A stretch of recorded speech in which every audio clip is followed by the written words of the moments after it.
नमस्कार, आप देख रहे हैं नारद मुनि लाइव और मैं हूं आपके साथ जुबैर कुरैशी। दोस्तों, ई टेंडरिंग घोटाला जितना बड़ा है उसकी जांच भी उतनी ही मंद गति से चल रही है। इस मामले में शुरुआती जांच और कार्रवाई जिस तेजी से शुरू हुई थी, अब उतनी ही धीमी हो चुकी है।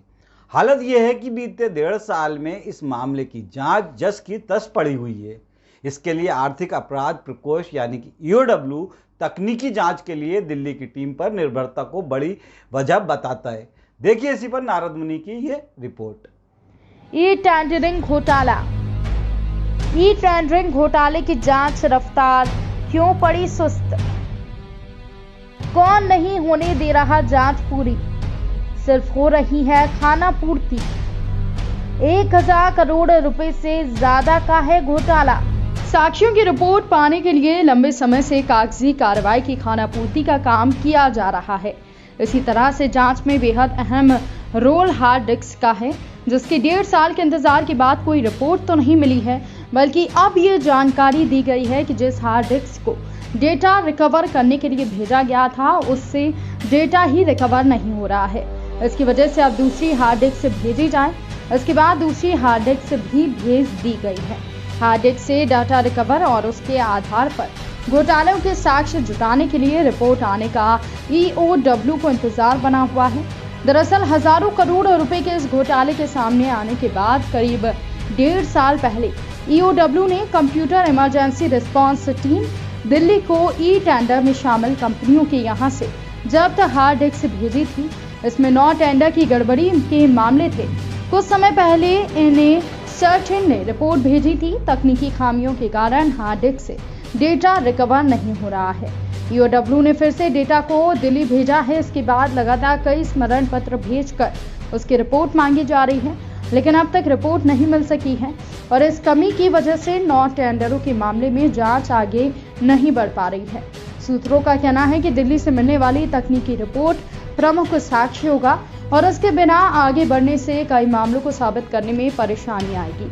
इसके साथ ही साथ अन्य जानकारियों के आधार पर प्रकरण को तैयार किया जा चुका है, लेकिन रिपोर्ट न मिल पाने की वजह से उसकी जांच की दिशा तय नहीं हो पा रही है।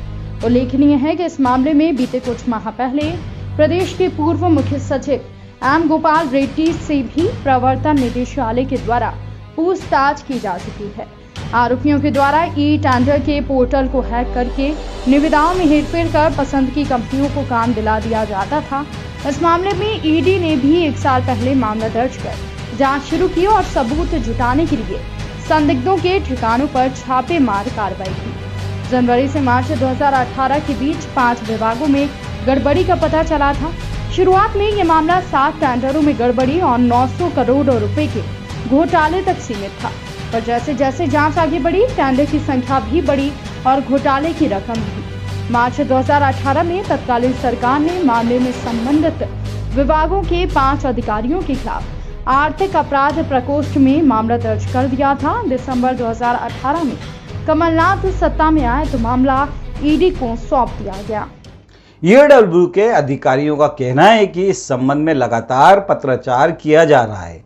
उनका कहना है कि कोरोना संकट की वजह से भी लंबे समय तक जांच का काम प्रभावित हुआ है। कंप्यूटर इमरजेंसी रिस्पांस टीम द्वारा भी आश्वासन दिया गया है कि जल्द ही इस मामले का निराकरण कर दिया जाएगा।